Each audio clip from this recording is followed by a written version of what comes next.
we have a new mathematical operation that is being defined by Kelsey. She's trying to find patterns in a large collection of data.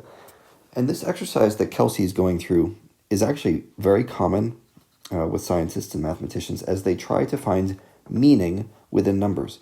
If you can see a pattern, you can figure out what it means and you can make predictions. So that's why this sort of thing might be useful. Now, set aside the background story and let's actually look at what's going on here. Here's your function. You have two coordinate pairs, a comma b and c comma d. And you could think about these as literally coordinate pairs. Like there's a comma b and here's, I don't know, c comma d, like right there. Well, if you do something to these two coordinate pairs together, some kind of weird times with a circle around it, that's the new operation, you get this. There's your equation. So all we're asked to do is execute this new mathematical operation for two particular points, -5, -2, and 3, -1. Okay? So let's go ahead and do that, right? If you plug these guys right here into that formula, that's what I'm going to do now. I get a is -5, and, okay, well, you know what? We should label these things. There's A, there's B, there's C, and there's D.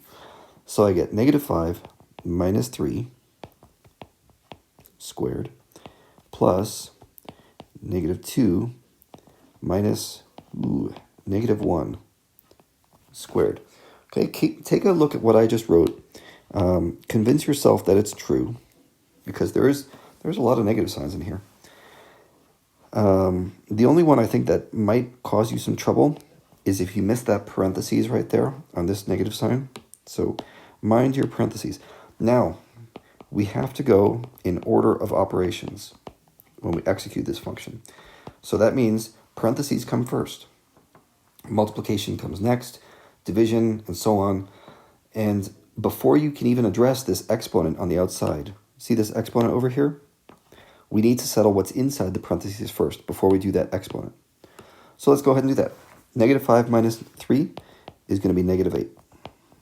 That'll be squared. Plus something else squared. What's -2 minus -1? Well, remember that's the same as -2 plus 1, right?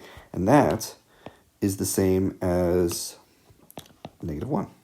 Okay, so we've got -8 squared plus -1 squared. Squareds cancel out negatives, right? You get -8 times -8, which is positive 64. And -1 times -1, that's just a positive 1. So we get 65.